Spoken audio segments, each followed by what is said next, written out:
Disney va revenir au film en 2D. Disney fait cette annonce que tous les fans attendaient. revient officiellement au dessin à la main. Si t'as cru à la news, c'est que tu t'es fait vraiment carotte. Pour remettre en contexte, salut, je m'appelle Céline, je suis animatrice 2D de profession.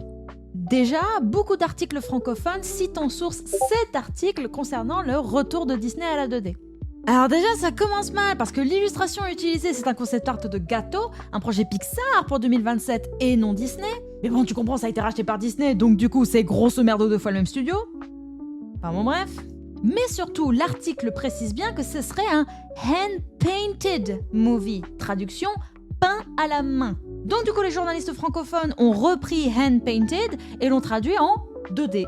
Sauf que moi, j'y étais à Annecy quand Pete Docter a montré la démo technique.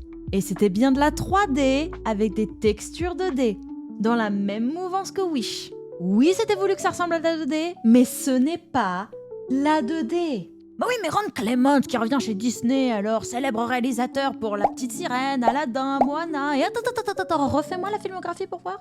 La Petite Sirène, Aladdin, Moana... Oh bah tiens, un film 3D, récent en plus. Ron Clements reviendrait en tant que consultant chez Disney, de la même manière qu'Eric Goldberg pour les tatouages de Maui, ou comme Glenn King qui avait supervisé l'animation sur Réponse. On suppose qu'il supervisera à son tour de l'animation ou des nouveaux réalisateurs, mais ce n'est en rien la garantie du retour de la technique.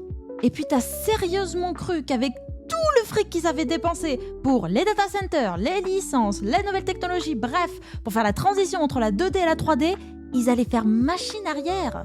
Ça serait pas rentable pour eux de racheter les bureaux à l'ancienne. Et même si c'était fait sur TV Paint au lieu du papier par exemple, de réembaucher les personnes qui sont spécialisées en animation 2D et surtout d'apprendre à la nouvelle génération qui sort d'école d'animer en 2D selon les standards des années 90 et des années 2000. C'est une technique marketing, purement et simplement, pour savoir si c'est un bon investissement.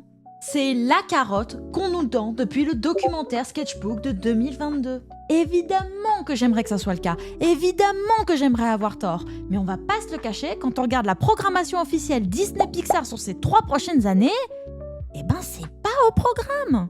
Mais hey, l'espoir fait vivre, si l'engouement populaire est suffisamment fort pour pouvoir changer Sonic de tête à la dernière minute, je vois pas pourquoi ça pourrait pas être le cas pour l'animation 2D et Disney. T'as compris la bonne étoile ?